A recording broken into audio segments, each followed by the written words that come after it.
what I hope what I sort of hope to give you is maybe some thoughts about how, whenever somebody does come to you and say, let's have some ideas, let's have some great ideas, you might be able to equip yourselves to create the environment for ideas to happen. So very, very quickly, I'm stealing a page from Duncan Wardle's book, Talks here. Duncan Wardle's the head of creativity and innovation at Disney. So a very, very quick question is, when did you last have your great idea, or where did you last have your great idea? In the shower. Any others? In bed. In bed. In bed, in the shower. About 2 minutes before going to sleep, and then forget. About two. Wait, my cat's just trying to get in. Come in. Fishing. When I was fishing. Any other thoughts there? Normally when I least expect it, to be honest, or perhaps listening to the wife when I doze off to something else. Yeah, lovely. I mean, these are all lovely and perfectly correct answers. No one said in the office. That's true. No one said at work. No one said in a meeting, and no one said in a brainstorming. And I guess that's the point, is that our brains are engaged in a different way when we're in the office.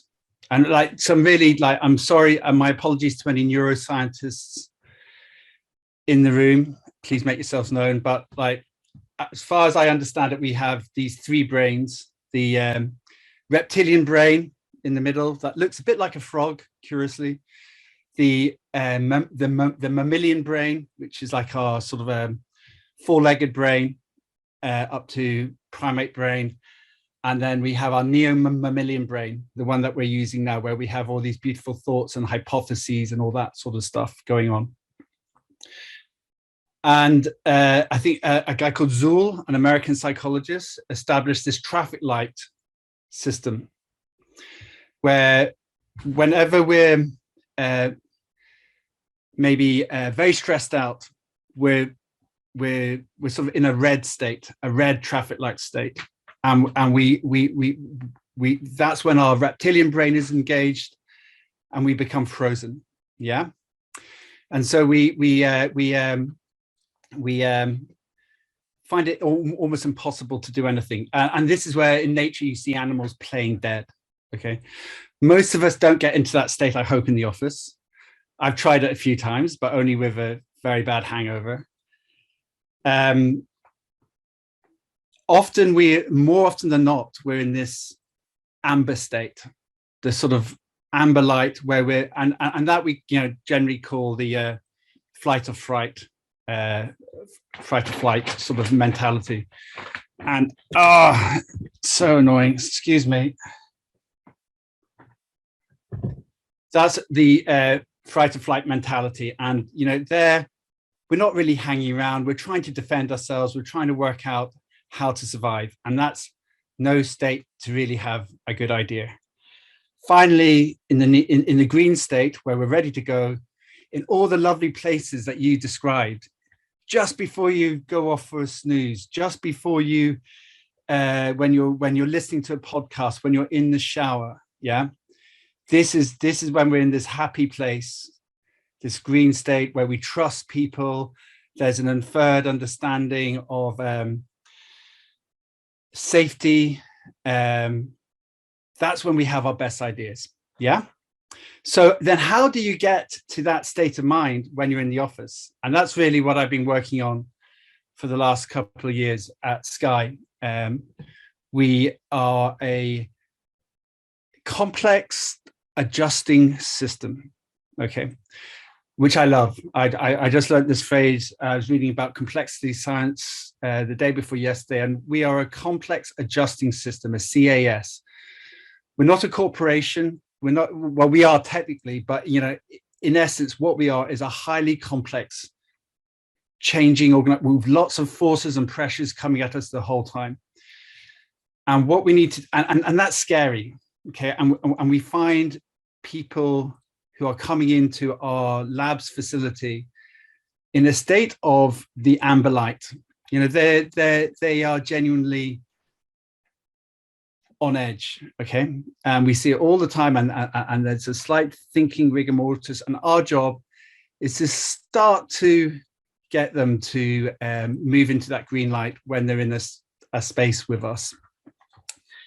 So how do we do this? Okay, so there's, I think, 4 states where we can start to keep ourselves in the green zone. One is when we're being playful. One is when we're being mindful. I'm just going to have a brain block here. And one is when we're being, oh my God, I've forgotten the last one. I do this every day. Yes, storytelling. When we're in a state of storytelling. Now, so if you can imagine when you're in these states of mind, how your very being starts to shift. Playfulness is my favorite. So we'll go into playfulness first, and I'll describe how we start to use playfulness. It drives my bosses absolutely crazy because they're so in this amber state, and we move them in to the room, and we ask them to be playful.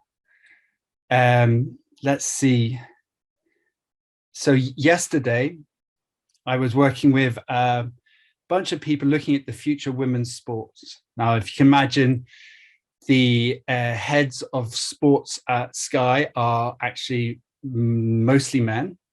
They're highly competitive, and they're and they take themselves very, very seriously. But also, they know they have the best job in the world, and everyone wants their job. So they're always looking behind themselves, and there's a low state of trust. So yesterday, I had them in the room, and we were trying to envisage what this might look like. And it's like, you know what we have to do? Get the Lego out. Okay. And the look of absolute shock on these guys' faces. I was like, Lego guys and girls. And they're, what? And you're going to start doing some work with the Lego, and you're going to create what this thing looks like out of Lego. Fortunately, the head of sports trusts me, and we got to a really, really good place. Another really interesting example is I went to, and I'm just going to this brilliant book, The $1 Trillion Coach, which is written by an underachiever called Eric Schmidt of Alphabet. I went to hear his talk at the launch of this book, and it's about Bill Campbell, who's a coach. He's an American football coach and a Kodak executive. And he famously said, like, he wouldn't take any money, stock, or bullshit. But the interesting thing came at the end of the talk when he was being asked questions, and somebody said to him, "Well, how do you behave on the Alphabet board? What's your main business practice?" And Schmidt said, "Well, you know, we use improvisation techniques." The whole room I think it was a giant hall, the Westminster Hall, went quiet, stunned. He said, "Yeah, no," and then he went through, and I won't go into the rules of improvisation. There's about 9, but he says, like, sometimes we just clap, and so Schmidt just started clapping, and then he made the whole room clap, and you know, all of a sudden, everyone was freed up, and it was like you could feel the levity in the room lifting up. So from that, I went off to explore the whole area of improv and business, and that as a way of bringing playfulness into the room. And it crosses over with storytelling a little bit because the two do sit next to each other. And through that, I've gone to lots of courses. I've met lots of. The hail is really coming down outside now. Lots and lots of different courses and books and sessions, and so now I bring this version of improv called Improv for Humanity or Applied Improv into the room as well. And this is improv that's used in, again, back to those mind states when people are actually close to the red zone. So people who are they actually go out to crisis areas. They go out to places where hurricanes and like disasters have happened and people aren't thinking anymore. How do you get them to think again? And this is real and quite serious work, even though it sounds very silly. And by just playing some very simple games with people, you can get them talking again. And I get quite wound up when these are called icebreakers. They're not icebreakers. They're a way of getting the brain thinking again about the subject. So my favorite example, for instance, and I'll take you through it and you can use this, it's very, very simple. I would attempt to do it here, but I'm not sure it's quite right, but just imagine you've got a room full of people, you've got a subject, you're not sure how you're going to start to talk about the subject, okay? So you go, well, let's imagine we have an invisible set of cards in our hands, okay? And you have a number between 1 and 10. Let's play Snap, okay? So you get everyone standing up and you go 3, 4, 6, 8. And like all of a sudden the energy rises and people are going, oh, hey, oh, I get it. And it works beautifully. And then you go, everyone swap around because we need to create lots of energy and like, you know, breaking up of relationships the whole time. And we say, okay, now let's play the same game, but with, say, zoo animals, something that's sort of quite, so everyone sets off and they go, oh, and then someone finally goes, hippopotamus, and it's like, oh, great, that's great. And everyone cheers and you keep the energy going. Energy, of course, is always important. And momentum, energy, it's all about energy and momentum. But then finally, you come down to the subject. You swap around again and you come down to the subject. And all of a sudden, they're talking about the thing they've been afraid to talk about, and they're finding common ground. So all of a sudden, yesterday we had, or Monday, we played this game with this women's sports group, and they were talking within the first 3 minutes of the session. They were talking about the key subjects for the rest of the session. So you go from like an extremely playful state, but you stay in that playful state, but you get to a lot of truth and honesty very, very quickly. So that's that sort of playfulness. The next thing, and it fits in with both of those because you can see how that's a simple piece of storytelling and with the Lego thing, but storytelling is essential. It's when we start to make up stories and tell stories that we allow people to approach the edge. I talked a little bit at the beginning about the edge where when everything's all lined up and working like a machine, everyone knows the story. Everyone can tell the story. Everyone can repeat off pat. And the stories we're telling each other are, you know, our weekly meetings, our annual reports, the rhythms of our business life, are putting a PowerPoint together and, you know, all that sort of stuff. These become the story of what we have to do. And the task is, if in a complex adjusting system where the fringes, that order doesn't exist anymore, how do you tell the story of what's going on there? And literally it's through storytelling. So with the Lego piece, it's often, it's essential that when people have made their model, they then have to stand up in the room and they tell the story of their model. They start to, and all the time, again, when you're using improv stuff, which is naturally playful, it's mostly about storytelling. Like yesterday, one of the most successful things, and I've never done this before with these people, or in fact at Sky, doing a 3-way storytelling piece where you have one storyteller, one questioner, and one observer, and then you rotate around that. It's a very common thing, but it doesn't feel safe in a lot of business environments. But again, we got to the good stuff really, really quickly, and they were up telling the stories of the possibilities that might happen. There's a lady called Sophie Hackford, who is related to the Marston Institute in Oxford. I was speaking to her about 6-7 years ago. She's a futurologist. And she was telling me how much she hated Black Mirror.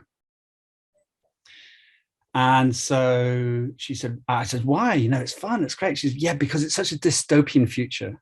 It's really, really frustratingly dystopian. And it's in fact, like whenever we believe things like Black Mirror, we believe that's our future. The point is that we can start to write and define our future. So she put me in contact with a guy called Ari Popper from a company called Future Science, the nicest South African I've ever met. And he taught me, or I learned with him, this 6-point story thing. Like, and you create dystopian and utopian story frameworks, using a very simple 6-point sort of framework where it's like, once upon a time, there was somebody and every day they did this. And then one day this happened. And because of that, this happened. And because of that, this happened. And because of that, this happened. So you force people to create storytelling consequences. And then it finishes off with something like, and from that day onwards, the character always did this. Again, when people are trapped in this amber state, to start to get into that lovely storytelling state is absolutely marvelous and creates great energy. That drove me down to looking at the hero's journey, the work of Joseph Campbell and the hero's journey and all that. And again, that's just an advance. Okay, let's quickly talk about the hero's journey. We all tell the same stories all the time and all stories are basically the same. If you go back to early creation stories, I think Jung went back to all the early creation stories and he found, Carl Jung discovered that actually people are telling the same creation stories in different ways, but they're telling exactly the same stories. So this idea of the universal subconscious came about, that we're actually all telling the same stories.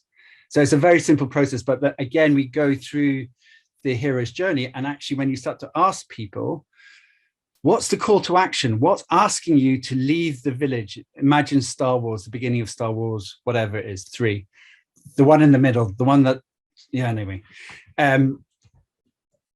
That, you know, Luke Skywalker being called to adventure, like the skills that he has to learn, the friends and the allies that he builds, the nemesis, and what does the nemesis represent? And what does he need to overcome that nemesis? And that the nemesis is always something inside you or inside your team and your skill. And then, and to me, the most interesting stage is when you come back to the 6th-ish stage, where it's like, the return to the village, when you come back to where you started from, which is like, I think a huge innovation challenge or creativity challenge, because you've gone off on this journey.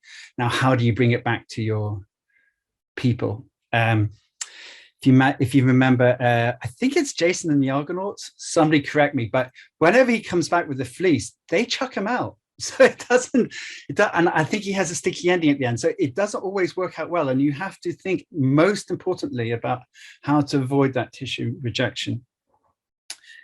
Then I talked about mindfulness. Now, again, this is high risk stuff with a bunch of senior executives, but I have asked them to shut their eyes and to start breathing and to start, you know, like feeling their hearts lift up and down and connecting with their favorite place and da. But I don't think that really works. I don't think anyone really relaxes. So like what I try and get people to get into, coach them into, is more a state of active mindfulness. So at the beginning of maybe a project, 4 or 5 week project, I get everyone, just a very simple thing. I said, like, we're going to create a competition and we're going to just like find the best yellow things. I want you all to take photographs of yellow things.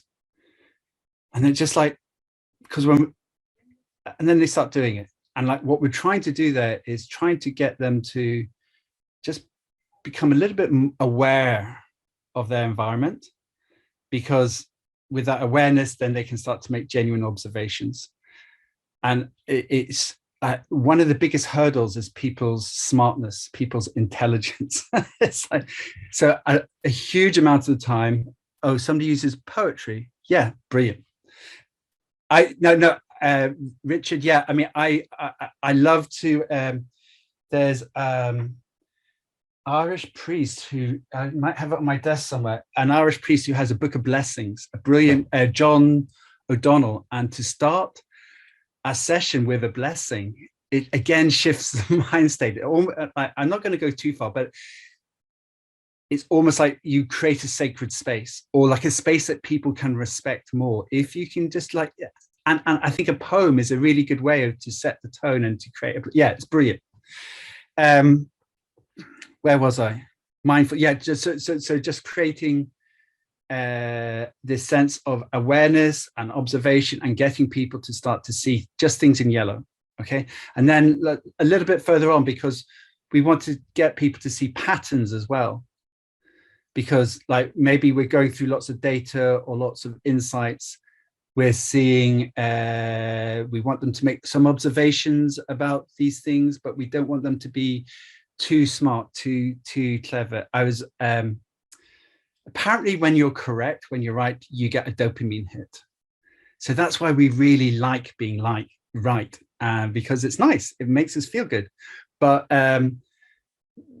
we've got to be wary of that addiction, because we can't be right all the time, of course. So anyway, so like when you're in this observation state, you're like, I ask people to like, just try and be an 8-year-old again.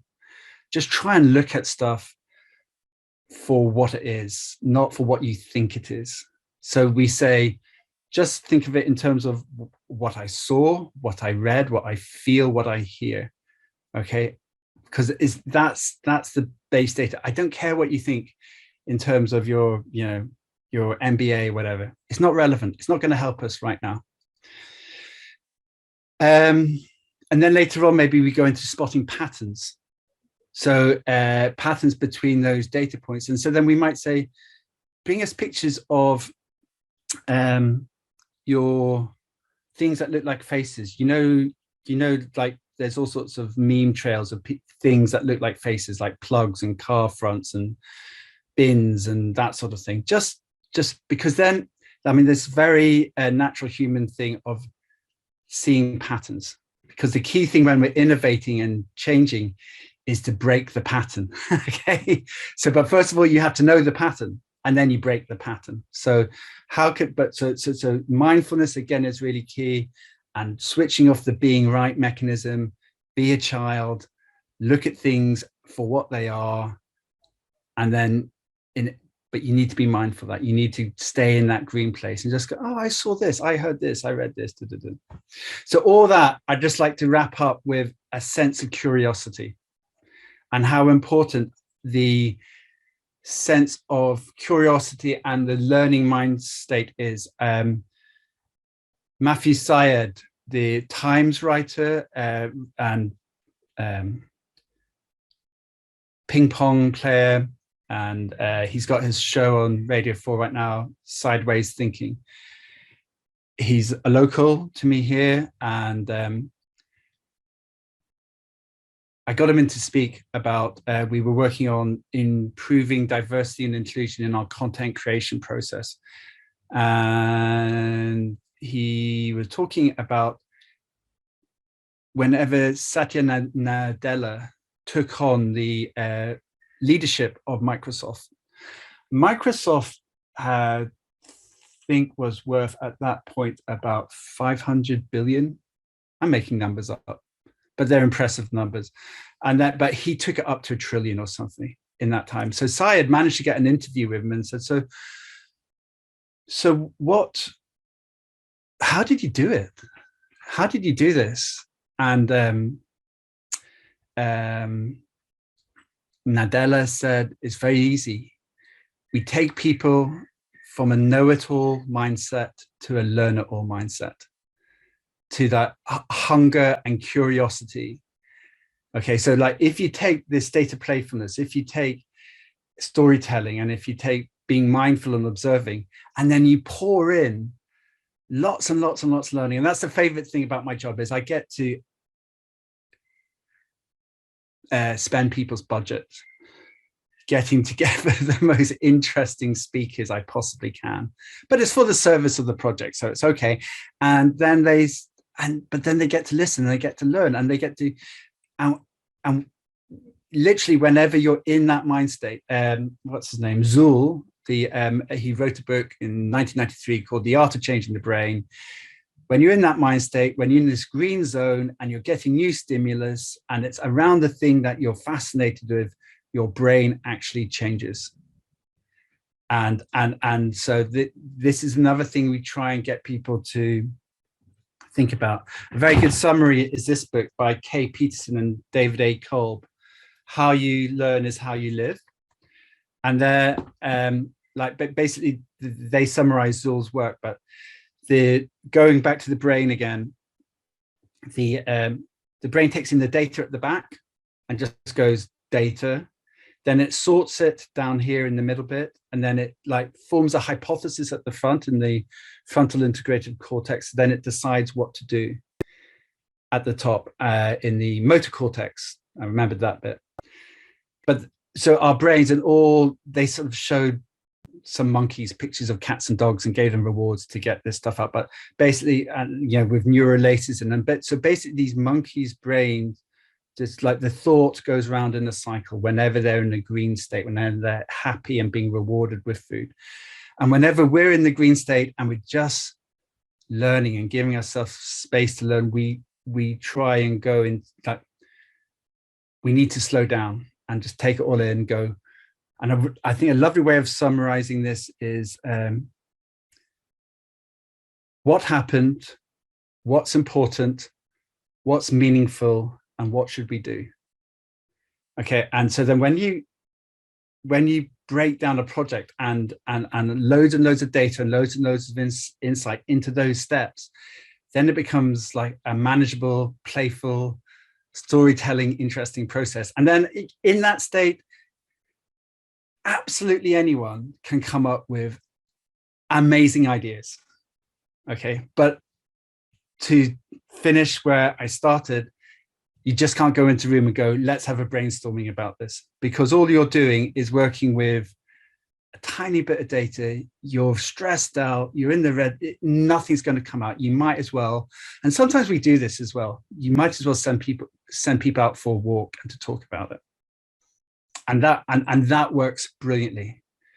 You just go for a walk and come back in 14 minutes, and they come back. It's there are certain rules here, like one of them's not allowed to talk and one of them's allowed to talk, okay? And then they swap around. But again, there's playful and there's storytelling and there's mindfulness in there. And they come back and they'll have the answers. Okay. And you feel a fraud because all you've done is made them shut up and listen, or listen and shut up. But yeah, there you go. So, I mean, that's it. I mean, the main thing for my practice is that I'm just constantly learning, trying to find new techniques. I drive my wife a little bit mad when we have people around, because if I'm cooking, I have to try something completely new each time. And it's not like that's a relaxing thing. That's a very stressful thing, because there'll be salt and ingredients and fire and tears and screaming and shouting going on. It's a little bit the same when I'm running sessions with Sky and beyond. You've got to try something new the whole time. You've got to take a risk. You've got to go to the edge where everything's breaking up a little bit. Otherwise, it becomes routine and a little bit inauthentic. And I think that's me. Joel, that's brilliant. Thank you. Thank you so much. Thank you so much. So before we open it up to the floor, any other questions? Just one quick one I'd like to ask is, how do you ensure that people feel that they're in a safe space? And when I say a safe space, I don't necessarily mean physically safe, but mean career space, or, you were talking about breaking down, overcoming the ego. how do you say Chatham? Do you introduce Chatham House rules or? Yeah. So sometimes we introduce rules. Mhm. But I think for me right now, and this is like, so if you'd asked me 2 months ago, I'd have said, yeah, we have a set of rules, and like everyone is equal, be careful of your air time, drink lots of water, and don't be a dick. Yeah. But now it's sort of I go, okay, so, and there's a guy, thoroughly recommend him as a agile coach, a guy called George Fashling, and his ultimate coaching question is, what do we expect from each other in this session? Right. Okay. So then you set and people go, oh, honesty, openness, creativity, like standard sort of things, and you go, okay, so this is the basis of our learning agreement. So you introduce the idea of learning at this point, of our learning agreement for this session. And you get a lot of people, I thought this was a decision thing. No, this is a learning, okay. So then you just ask them, what conditions, if you want openness, respect, if you want creativity, what sort of conditions do you think you need for that? And then you get them to write it, because as soon, it's that IKEA effect thing. Once you get people coming up with the rules themselves, they're going to live by them. So it's like, okay, if we're going to have respect, should you have your mobile phone out the whole time? Yeah. Or not? Okay. And so it's okay. So like, get there yourself. I think, and then there's a very nice Swedish near colleague. He decided to stay at Visa, and he asked people at the beginning of the sessions, tell me what you hate about this sort of thing. Yeah. Right. And people, okay, well, let's just avoid all those things that you hate. Okay. So I hate people talking over each other. Oh, okay. So then we're going to give each other time and respect each other's voices. Yeah. Okay, good. And it's like, so you just build it that way. Yeah. I think just one more thing on safe space. A little twist on that, again, that's come to me in the last couple of weeks, is rather than thinking of safe space, thinking of brave space. Oh, okay. Because safe space is a little bit passive. Yeah. And another little twist on that is in terms of allyship is, forget about allyship, we're success partners. So let's, there's an implied passivity to safe space. Oh, I can just stay here and rock in the corner. No, you can't. You had to participate. Okay, I'm going to do one more for you. It's just occurred to me. So I have a favorite phrase of marketing bollockology, okay, or business bollockology, okay, which I stole from somebody else, obviously. But I mean, you've been at Sky now for 10 years, and you've been, the team at the innovation team at Sky has been sort of developing these whole ideas. How often do you get people, senior execs, walking into these sessions and going, do you know what, this is just a load of modern bollocks? Never. Oh, good. Never once. Oh, good. Okay. No, I mean, if you think they're being measured, they've got a metric. It's nice to know what the metrics are, but they've got a metric, which is innovation. They haven't got a clue how to do it. Right. Okay. Apart from hiring someone else, which is expensive and they don't trust them. Okay. But no, I mean, but also you have to build trust. Yeah. Like, and trust and reputation is important, and outcomes. Yeah. Okay. These are all really important things. And I mean, I suppose the proof is in the pudding that how successful Sky is. Yeah. Product innovation and all that sort of stuff. Last week, because like you sort of think, does anyone know what we're doing here or what? I don't know. And I had a session with the Stephen Van Rooyen, the chief something or other, and he comes in and he introduces himself to everyone in the room. He walks up to me, puts out his hand, and he goes, "I know who you are." Just like, but no one else in the room sees it. It's like, oh, and that, but then also in this session, I was using a infinity diagram, which is it's an exercise to try and create an ecosystem rather than a system. Yeah. So like with a beginning. Yeah. And it's my favorite bit of gut dropping recently. He goes, "Why the fuck have you got the Virgin logo on the wall? I need a very good explanation for that." But then he says to me, and he goes, "I know what it is. It's the new Silverstone layout, isn't it?" Like, yes, that's what it is. Fair enough. That's what it Fair is. enough. Yeah. Okay, so are there any other? I've hugged the side. Has anybody got any questions in there? Mary, you've been nodding away, not as if you were asleep, but nodding away on all of No, this. I'm very much wide awake. Thanks, Joel. Joel, here's a question. It was just interesting because I do a lot of systems-based team coaching and would use a lot of techniques that you've described. One of my favorites would be getting people physically to move, doing team sculpts and that kind of 3D, 4D mapping. But a quick question for you. Working in a hybrid world when, a lot of connection with teams have been impacted by the virtual get-togethers, and they're maybe working where we're starting to kind of phase out of that. What tips would you have working in a virtual way, which oftentimes people can feel stymies a bit of creativity?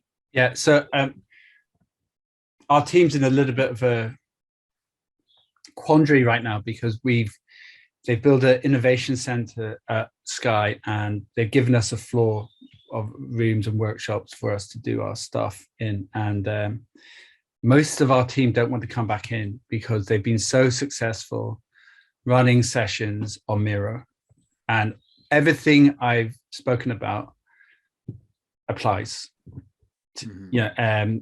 Movement's a little bit difficult, but you get the sense in a sort of a breakout room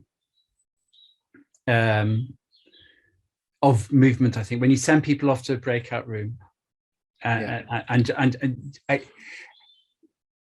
we've actually grown, and our footprint has got much larger during lockdown because we've been working with America, because America is now going, well, we're not going to come over, we don't need to come over, and we can now see what you guys doing. And like our particular little group is, we're small, but we're really good at it. Sort of thing. And look, I mean, there's only one of us who actually has any qualifications. The rest of us are making it up.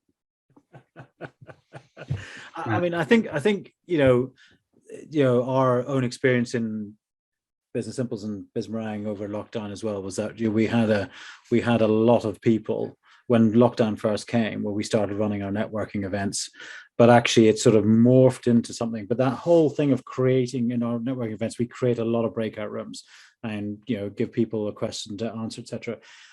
Not because necessarily they're going to find the right answer, but it's more about people feeling safe in there, and that this thinking of movement out of that room and into another room and coming back again and joining the main room again and going out again and that sort of stuff.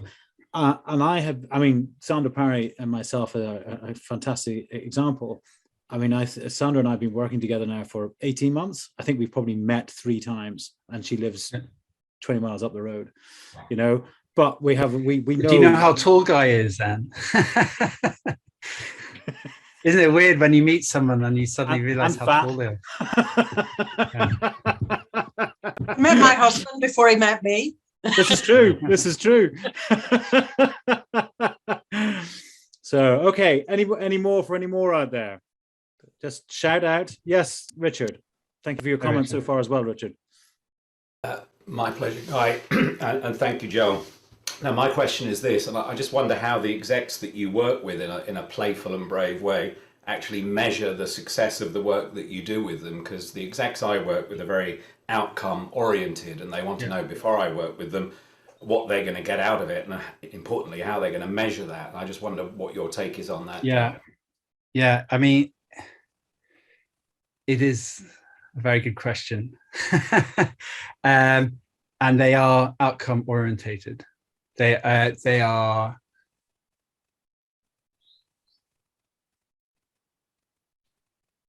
but they're open-minded. So I don't know. So it's always hard to measure the innovator's contribution, but we launched new form of cricket called the 100 with the ECB and the BBC. But we ran a very intense collaborative session with the ECB and Sky to set the tone of that competition. And there were 5 basic principles. That was the output. There were loads and loads of ideas, but it's almost, I think the golden rule is, what does the room need in order to move forward? What do the people need in order to move forward? And so there, like, we were putting women first in terms of cricket. That was one of the key tenets of how, like, cricket is for everyone, but mostly for women in this thing. They had 19,000 women spectators at the Oval. So that's the highest number of spectators at a women's cricket game ever. Okay, and those numbers then matter because the guy who ran that, a guy called Brian Henderson Hendo, who lives in Dublin, so he's very hard to get hold of these days. His wife's Irish, so he's like moved to Dublin now. When he's not in Australia, South Africa, the Caribbean, whatever. But he's he then name checked us at the awards speech whenever they got Sports Broadcaster of the Year award. So he said, like, I wouldn't be here if it wasn't for these people, because they're the ones who set us up. So then and that sort of reputational collateral is enough. But we work really hard on business validation and outcomes, and like, I'm sort of slightly obsessive about making sure real things happen as well. Yeah. So helping them get to the outcome that they need is really important, but it's beyond the room. It's beyond that playful state. Yeah. Okay. So just following on for that, then, just one quick one. There used to be the old saying, if it doesn't get measured, it didn't happen. Does that still apply? Yeah. No, so I just have these arguments with people. I have these arguments with people all the time. Yeah. There's stuff you can't measure. Yeah. There's, and just because, like, somebody really wound me up by saying something really I found quite idiotic. Numbers don't lie. Well, of course they do lie all the time. So, like, sometimes real value can't be measured, and sometimes it's going to pop up 6 months later, because the timing is really important. On the commercial project I was just describing, 2 years ago we decided to put a pin in it. Yeah. That was the first project we ran where we said, this is a no-go. The conditions aren't right now. Yeah. Now the conditions are maybe slightly more interesting. Yeah. But we don't know yet. I mean, it's no surprise that we're looking at this space, but it's still now an open question. But the timing is really important. So if you measure something in 2 weeks, it's like, well, that's too early. When do you measure? And it could be 4 years. But that's still valuable if it's a big move and the time's right. Yeah, I guess, again, it's maybe it depends also how you measure it. You know, if you set out don't make the outcome, the required outcome too specific, because otherwise, why aren't we being? We're not being creative at that point. Yeah, and exactly. So also then define the outcome. So by saying what the metric is before you start to measure it. Yeah. Before the thing, you've then defined what the outcome is. That drives me a little bit mad as well. Yeah, no, you said, okay, we need to increase reach, but maybe it's not reach, or we need to increase sales. Maybe it's not sales. Maybe it's something else. Maybe it is sales, but that's fine. Yeah. Okay, I'm just going to give if there's any more questions, then quickly show up, because I'm just very conscious that it's nearly 5 to 2, and we've been here for a while. Okay, no, listen, actually, Joel, I'm going to call it an end there. Thank you so much. That was really, really, really helpful, really interesting. As I say, I'm just going to give a quick shout out again to, well, first off, to say thank you to Joel. Thank you to Sandra for doing the admin behind us here. If you would like to come and join us for a few more of these, please do. You can sign up with us at businesssimples.com or just join the Business Simples page on LinkedIn. If you've registered for here, don't worry, we'll probably send you an email that you can opt out of. But and the recording will go up on the Business Simples LinkedIn page as well. Thank you very, very much to all of you, and specifically Joel. And hopefully we'll see you probably about this time in about 4 weeks' time. Thank you very much. Cheers, Joel. Really, really appreciate it. Thank Cheers you. Bye-bye. Thank you. Bye. Thanks.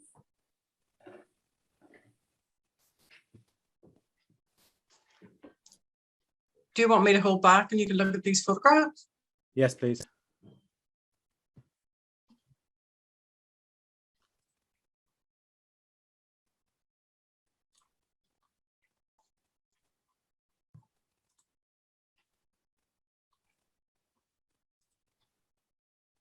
I'm just going to, I'm going to be very rude to Alistair and remove you, Alistair. Bye. Right. Do you want to Hang on.